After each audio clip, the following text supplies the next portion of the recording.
నమస్తే, welcome to n times. నేను మీ ఆదిత్య. ముందుగా బులెటిన్ హెడ్లైన్స్. ఇవాళ 5 జిల్లాల కలెక్టర్లతో ధరణి కమిటీ భేటీకి క్షేత్రస్థాయి భూ సమస్యలపై ఆరా తీసే అవకాశం. ఇవాళ హైదరాబాద్కు ఏఐసీసీ చీఫ్ ఖార్గే, రేపు బూత్ లెవెల్ ఏజెంట్లతో కీలక భేటీ.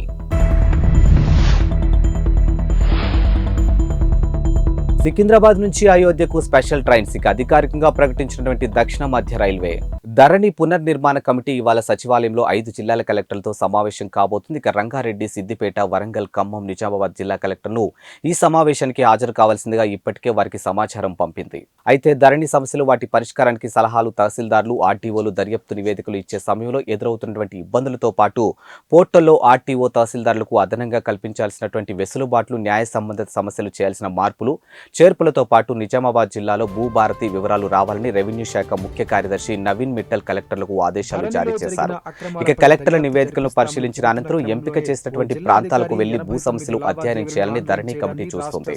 లోక్సభ ఎన్నికల షెడ్యూల్ వచ్చేలోపే డిఎస్సి అనుబంధ నోటిఫికేషన్ జారీకి కసరత్తు జరుగుతుంది. ఈ క్రమంలో విద్యాశాఖలో పదవీ విరమణ చేయనున్న వారితో సహా పలు వివరాలు అధికారులు సేకరిస్తున్నారు. ఇక రాష్ట్రంలో ఈ ఏడాది మొత్తం 3,800 మంది ప్రభుత్వ ఉపాధ్యాయులు పదవీ విరమణ చేయనున్నారు.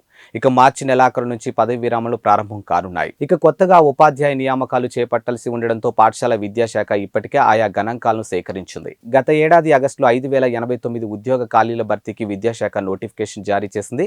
ఇక ఖాళీల సంఖ్యను పెంచి మెగా డిఎస్సి చేపట్టాలని ప్రస్తుత ప్రభుత్వం నిర్ణయించింది. ఇక పాత నోటిఫికేషన్ కు మరో 5,000 ఖాళీలు కలిపి అనుబంధ నోటిఫికేషన్ ఇవ్వనుంది. ఇక లోక్సభ ఎన్నికల కూడా అమల్లోకి వచ్చేలోపే అనుబంధ నోటిఫికేషన్ జారీ చేయాలని భావిస్తూ ఉంది. సీఎం రేవంత్ రెడ్డి వద్ద మరోసారి చర్చించింది. ఇక తుది ఆమోదం పొందాల్సి ఉంది. ఇక తాము అంతా సిద్ధం చేసి ఉంచామని విద్యాశాఖ వర్గాలు చెబుతూ ఉన్నాయి. కేంద్రంలో 2024లో కాంగ్రెస్ పార్టీని అధికారంలోకి తీసుకురావడానికి మేనిఫెస్టో తయారు చేస్తున్నట్లు ఏఐసీసీ మేనిఫెస్టో కమిటీ సభ్యుడు ప్రవీణ్ చక్రవర్తి వెల్లడించారు. ఇక రాష్ట్ర మేనిఫెస్టో కమిటీతో ఆయన సమావేశం అయ్యారు. ఇక రాష్ట్రంలో శాసనసభ ఎన్నికల సమయంలో వెల్లడించినటువంటి మేనిఫెస్టో అమలు జరుగుతున్న తీరు, ప్రజల నుంచి వస్తున్నటువంటి స్పందన, ఇతర అంశాలపై పార్టీ నేతలతో ఆయన చర్చించారు. ఏఐసీసీ మేనిఫెస్టో కమిటీ చైర్మన్ కేంద్ర మాజీ మంత్రి చిదంబరం ఉన్నారని అన్నారు ఆయన. ఇక తాము ప్రతి రాష్ట్రానికి వెళ్లి విధానాలు, ప్రజల నుంచి సలహాలు, సూచనలు తీసుకుంటున్నట్లు చెప్పారు. ప్రజల నుంచి ప్రత్యేకంగా అభిప్రాయాలు, సలహాలు తీసుకుంటున్నామని వివరించారు. ఇక మైనారిటీ, ఓబీసీ, ట్రాన్స్జెండర్స్ అనేక వర్గాలతో సమావేశమయ్యాయని, ఆయా వర్గాల నుంచి కీలక అంశాలు పరిగణలోకి తీసుకుంటున్నట్లు ప్రవీణ్ చక్రవర్తి వివరించారు. ఇక ప్రజల అభిష్టం నెరవేరేలా మేనిఫెస్టో ఉంటుందని తెలిపారు.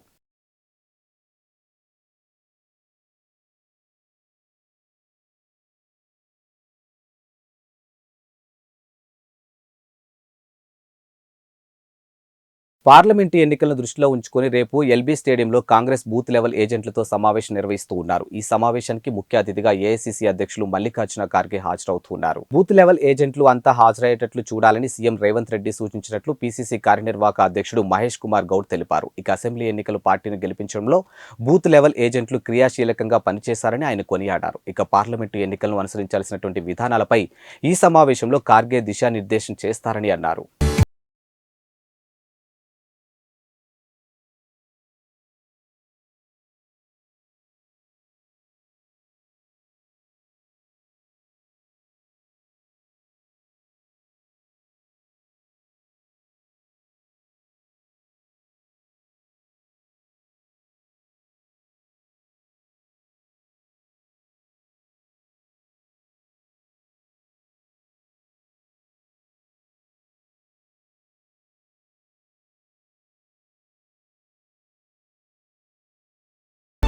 AP CM YS Jaganmohan Reddy ఇవాళ తిరుపతికి వెళ్లనున్నారు. ఇక తాజ్ హోటల్లో జరిగే ఇండియా టుడే ఎడ్యుకేషన్ సమ్మిట్ లో ముఖ్యమంత్రి జగన్, మంత్రి బొత్స సత్యనారాయణ పాల్గొనున్నారు. రాష్ట్ర ప్రభుత్వ పాఠశాల అమలవుతున్నటువంటి సంస్కరణలపై ముఖ్యమంత్రి ప్రసంగించనున్నారు. ఈ మేరకు పర్యటన వివరాలు సీఎంఓ వెల్లడించింది. ఇక మధ్యాహ్నం 2:45 తాడేపల్లి నివాసం నుంచి సీఎం బయలుదేరనున్నారు. ఇక తిరుపతిలో తాజ్ హోటల్లో జరిగే ఇండియా టుడే ఎడ్యుకేషన్ సమ్మిట్ లో ముఖ్యమంత్రి పాల్గొని అనంతరం తాడేపల్లికి తిరుగు ప్రయాణం కానున్నారు. ఇక ముఖ్యమంత్రి తిరుపతి పర్యటన కోసం అధికారులు ఏర్పాట్లు చేస్తూ ఉన్నారు.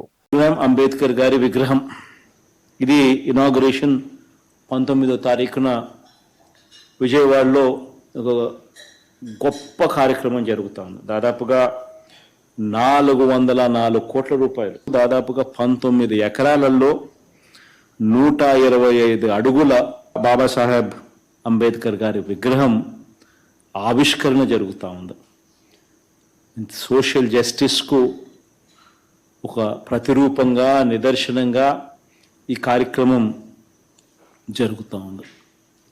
ప్రతి అడుగులోనూ కూడా ఈ సోషల్ జస్టిస్కి సంబంధించిన సందేశం సచివాలయం స్థాయి నుంచి మొదలు పెడితే రాష్ట్ర స్థాయి దాకా కూడా ప్రతి అడుగులోనూ ఈ సందేశం, ఈ మెసేజింగ్ కరెక్ట్గా జరగాలి. గ్రామ స్వరాజ్యం అంటే ఏమిటి అనే దానికి ఒక అర్థం చెబుతూ, గ్రామ స్థాయిలోని పరిపాలన అనే దానికి మీనింగ్ అనేది ఏమిటి అని తెలియజేస్తూ, ఒక కరప్షన్ లేని వ్యవస్థ, ఒక వివక్షకు తావు లేని వ్యవస్థ ఏకంగా గ్రామ స్థాయిలో ఈరోజు మనం తేగలిగినాము అని అంటే నిజంగా ఒక గొప్ప మార్పు జరిగింది రాష్ట్రంలో. ఈ మార్పుకు ప్రతిరూపంగా అంబేద్కర్ గారి విగ్రహం 19వ తారీఖున ఒక ఫినిషింగ్ టచ్ ఇది చేయబోయే కార్యక్రమం.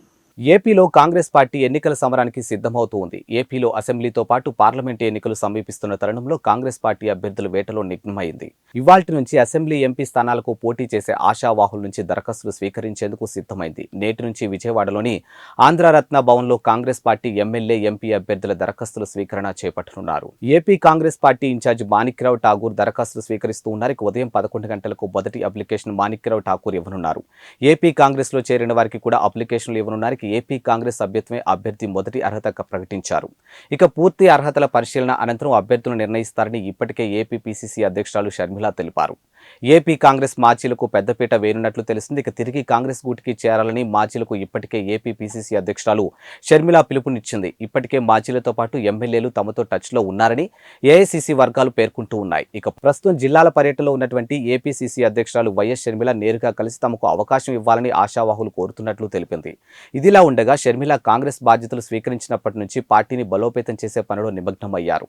ఇందులో భాగంగానే ఆమె ఈ నెల 23 నుంచి 9 రోజుల పాటు రాష్ట్ర వ్యాప్తంగా అన్ని జిల్లాల్లో పర్యటిస్తూ ఉన్నారు. ఇచ్చాపురం నుంచి ఇడుపులపాయి వరకు ఈ పర్యటన కొనసాగుతూ ఉంది. ఈ పర్యటనలో భాగంగా ఆమె జిల్లాల వారీగా సమన్వయ సమావేశాలు ఏర్పాటు చేస్తారు. ప్రతిరోజు 2 జిల్లాల్లో కోఆర్డినేషన్ సమావేశాలు నిర్వహించాలని తలపెట్టారు.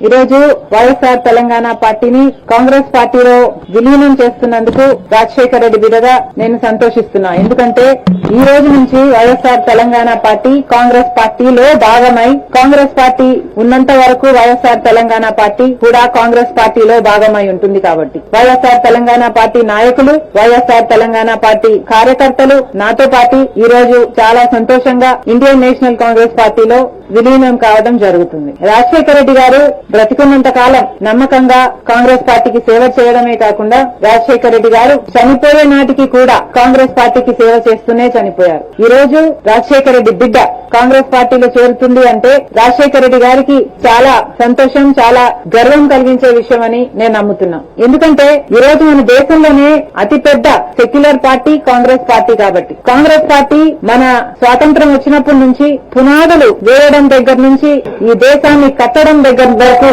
కాంగ్రెస్ పార్టీ హస్తం ఉంది. ప్రతి వర్గాన్ని కలుపుకుపోతూ, ప్రతి విశ్వాసానికి, ప్రతి ఫెయిత్ కు నమ్మకం కలిగిస్తూ, ప్రతి సెక్షన్ ఆఫ్ ద సొసైటీలో కలుపుకుపోతూ ముందుకు వెళ్లిన party Congress party. Congress party ముందు కూడా రాహుల్ గాంధీ గారి నాయకత్వంలో బెజవాడలో వంగవీటి రాధా, బోండా ఉమా వర్గాల మధ్య సోషల్ మీడియాలో వార్ నడుస్తూ ఉంది. ఇక టీడీపీ సెంట్రల్ సీటు విషయంలో రాధా, ఉమా వర్గీయుల మధ్య పోరు ముదురుతూ ఉంది. ఇక వంగవీటి రాధను టీడీపీ నమ్మడం లేదంటూ 3 రోజుల క్రితం సోషల్ మీడియాలో పోస్టులు వైరల్ గా మారింది. ఈ పోస్టులను ఉమా వర్గీయులు చేసిన పనేనని రాధా వర్గం ఆగ్రహం వ్యక్తం చేస్తూ ఉంది. తాజాగా ఉమా టార్గెట్ గా సోషల్ మీడియాలో కౌంటర్ పోస్టులు వైరల్ అవుతూ ఉన్నాయి. ఇక రాధా వర్గమే ఇది చేసినట్టుగా ఉమా వర్గం భావిస్తుంది. నమ్మాలంటే ఏం చేయాలంటూ ఉమాకి వ్యతిరేకంగా కౌంటర్ పోస్టులు వైరల్ అయ్యాయి. ఇక పదవి కోసం పార్టీని బెదిరించాలా, చిన్నపిల్లలకు చావుకి కారణం అవ్వాలా, దేవుడి పేరుతో చందాలు పోగేయాలా, కార్పొరేటర్లకు టిక్కెట్లు అమ్ముకోవాలా, పదవి రాకపోతే కాపుల గొంతు కోసారని పార్టీకి కులానికి మధ్య విరోధం పెంచాలా, ఈసారి టిక్కెట్ రాదని అధికార పార్టీతో చర్చలు జరపాలా, అలా చేస్తేనే పార్టీ నమ్ముతుందా అంటూ చేసిన పోస్టులు వైరల్ అవుతూ ఉన్నాయి. రాధాపై 7 పాయింట్లతో పోస్టులు పెడితే 17 పాయింట్లతో ఉమాపై పోస్టులు చేయడం గమనార్హం. ఇక రాధా, ఉమా వర్గాల మధ్య కోల్డ్ వార్తో రాజకీయం హీట్ ఎక్కింది. ఆంధ్రప్రదేశ్లో ఎన్నికల సమయం దగ్గర పడుతున్న వేళ మాజీ మంత్రి బాలినేని శ్రీనివాసరెడ్డి సంచలన ప్రకటన చేశారు. ఇవే తన చివరి ఎన్నికలని, ఈసారి ఎన్నికల్లో పోటీ చేస్తున్నానని తెలిపారు. అయితే వచ్చే ఎన్నికల్లో మా అబ్బాయి పోటీ చేస్తారని వెల్లడించారు. తాను పట్టాల కోసం వెళ్లి కూర్చుంటే పార్టీ మారుతుందని రకరకాల వార్తలు వచ్చాయని అన్నారు. అందరి దయతో తిరిగి ఒంగోలులోనే పోటీ చేస్తున్నానంటూ స్పష్టం చేశారు. ఎంపీ మాగుంట శ్రీనివాసరెడ్డి తాను కలిసి పోటీ చేస్తానని చాలాసార్లు చెప్పామని, ఆ ప్రయత్నాలు కొనసాగుతున్నాయని అన్నారు. ఇక దేవుడి దయ వల్ల అది సాధ్యపడుతుందని భావిస్తున్నట్లు ఆశాభావం వ్యక్తం చేశారు. ఇక సీఎం వైఎస్ జగన్ నాయకత్వంలో ఏపీలో మరోసారి వైసీపీ జెండా ఎగరటానికి ప్రతి కార్యకర్త కృషి చేయాలని బాలినేని పిలుపునిచ్చారు. ఒంగోలు ప్రజలకు చేసినటువంటి వాగ్దానం నెరవేర్చుకుంటే రాజకీయాలు మానుకుంటానని చెప్పా, అది సాధించనని ఆనందం వ్యక్తం చేశారు. ఇక పేదల స్థలాల కోసం 231 కోట్ల రూపాయలు విడుదల చేసినటువంటి సీఎం జగన్ కు ధన్యవాదాలు తెలిపిన ఆయన 25,000 మందికి పట్టాలు ఇవ్వటమే కాదు, ఇల్లు కట్టించి ఇచ్చేందుకు కృషి చేస్తానని అన్నారు. ఇక మౌలిక సదుపాయాలు కల్పన పూర్తి చేసి వచ్చే నెల 10వ తేదీలోపు సీఎం జగన్ చే ఇళ్ల పట్టాల పంపిణీ కార్యక్రమం ఉంటుందని తెలియజేశారు. ఇక రాష్ట్రమంతా జగనన్న కాలనీలు వచ్చినా ఒంగోలులో టీడీపీ నేతలు అడ్డుకున్నారని ఆరోపించారు. ఇక భగవంతుడి దయ, సీఎం వైఎస్ జగన్మోహన్ రెడ్డి దయ వల్ల ఇళ్ల స్థలాలకు డబ్బులు వచ్చాయంటూ సంతోషం వ్యక్తం చేశారు. ఒంగోలు 25,000 మంది పట్టాలు ఇవ్వలేకపోతే నేను పోటీ చేయను అని చెప్పాను. చాలా మంది అన్నారు, ఎందుకు అట్లా చెప్తున్నావు, అది ఒకవేళ రాకపోతే మరి మీ పోటీ చేసేదానికి ఇబ్బంది కదా అని అంటే, పర్వాలేదు, నేను చేయలేకపోతే నేను రాజకీయాలు మానేస్తాను తప్ప ఒంగోలు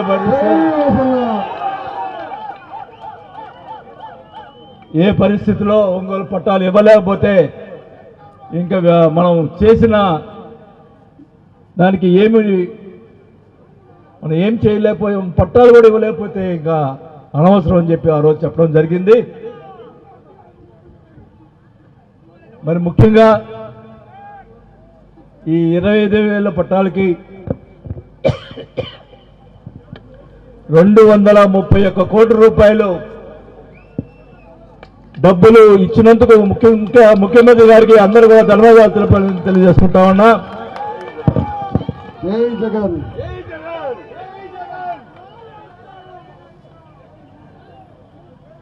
ప్రతి పేదవాళ్ళు, అక్క చెల్లెమ్మలకి నా ఒకటే కోరిక, ఇళ్ల పట్టాలు ఇవ్వటం కాదు, 25,000 మందికి ఇల్లు కట్టించే ఏర్పాటు చేస్తామని చెప్పి కూడా ఈ సభ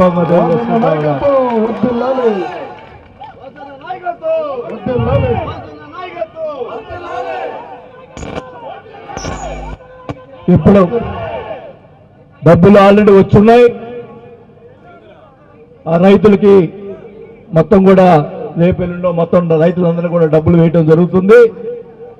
అక్కడ ఇన్ఫ్రాస్ట్రక్చర్ ముందుల రోడ్లు, కరెంటు ముందుల రోడ్లు వేసి, అంటే మళ్ళా ఎలక్షన్ కోడ్ వస్తే మళ్ళీ పట్టాలు ఇచ్చేదానికి ఇబ్బంది కాబట్టి ముందుల రోడ్డు వేసి ముఖ్యమంత్రి గారి చేతుల మీదుగా పట్టాలు ఇచ్చే కార్యక్రమం 10వ తేదీ లోపల జరుగుతుందని కూడా ఈ సభాముఖంగా తెలియజేసుకుంటా ఉన్నా.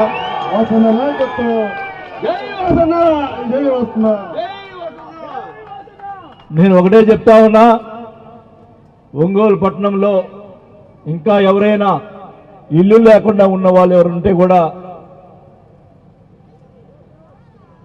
ఇల్లు లేని వాళ్ళు ఇంకా ఏమైనా మిస్ అయి ఉంటే వాళ్ళు అప్లై చేసుకోండి, నా దగ్గరికి వచ్చి చెప్పండి, మాకు ఇల్లు లేదంటే తప్పకుండా శాంక్షన్ చేసి ఏర్పాటు చేస్తామని చెప్పి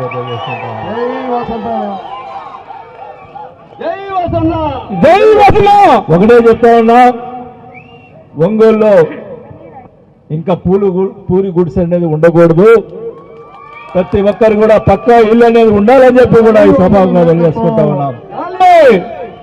ఈ రాష్ట్రం అంతా కూడా జగనన్న కాలనీలు వెలిసినాయి, కానీ ఒంగోలులో మనం పట్టాలు ఇచ్చేదానికి, వాళ్ళు కొని ఇచ్చేదానికి ఎందుకని ప్రభుత్వం భూమి మరి దేశం మొత్తం ఎప్పుడెప్పుడు అని ఎదురు చూస్తున్నటువంటి అయోధ్య రామ మందిర ప్రారంభోత్సవం మహోత్తరం ఘట్టం పూర్తయింది. ఇక శ్రీరాముడి జన్మస్థలమైనటువంటి అయోధ్యలో బాలరాముని ప్రాణ ప్రతిష్ఠ అనంతరం స్వామివారి దర్శనానికి భక్తులు పోటెత్తారు. ఇక భక్తుల రద్దీని దృష్టిలో పెట్టుకుని హైదరాబాద్ నగరం నుంచి 17 ప్రత్యేక రైళ్లు నడపాలని భారతీయ రైల్వే నిర్ణయించింది. దక్షిణ మధ్య రైల్వే జనవరి 29 నుంచి ఫిబ్రవరి 29 వరకు మొత్తం 41 ట్రిప్పులు తిప్పుతుంది. ఇందులో సికింద్రాబాద్ నుంచి 17 ప్రత్యేక ట్రిప్పులు ఉన్నాయి. ఇక ఈ నెల 29, 31, ఫిబ్రవరి 2, 5, 7, 7, 9 తేదీలో అయోధ్యకు స్పెషల్ ట్రిప్పులు ఉన్నాయి. అంతేకాక ఫిబ్రవరిలో 11, 13, 15, 17, 18, 19, 21, 23, 25, 27, 29 తేదీలో ఈ రైలు నడవనున్నాయి. ఇక ప్రతిరోజు సికింద్రాబాద్ నుంచి దానాపూర్కు ఎక్స్ప్రెస్ రైలు నడుస్తుంది. ఇక ఉదయం 9:25 బయలుదేరి ఈ రైలు టికెట్లు దొరకడం చాలా కష్టంగా మారింది.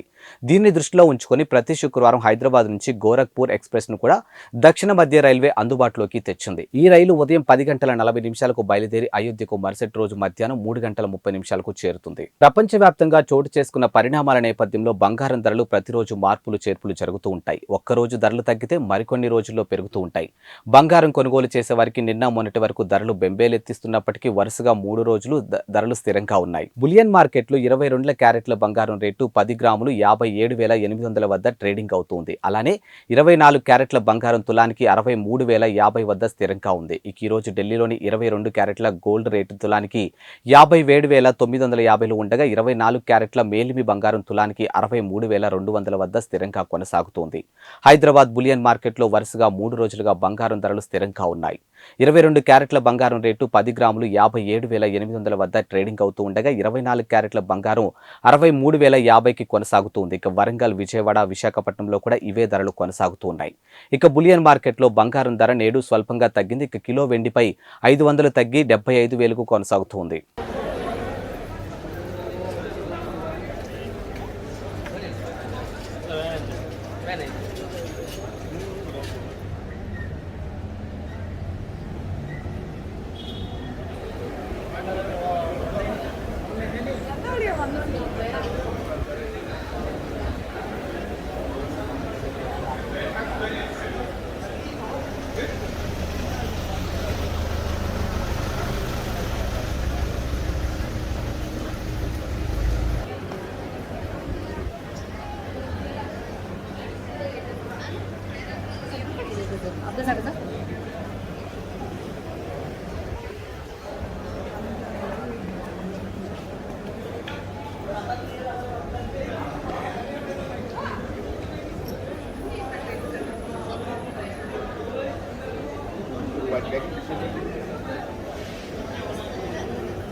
Real name is Niaz.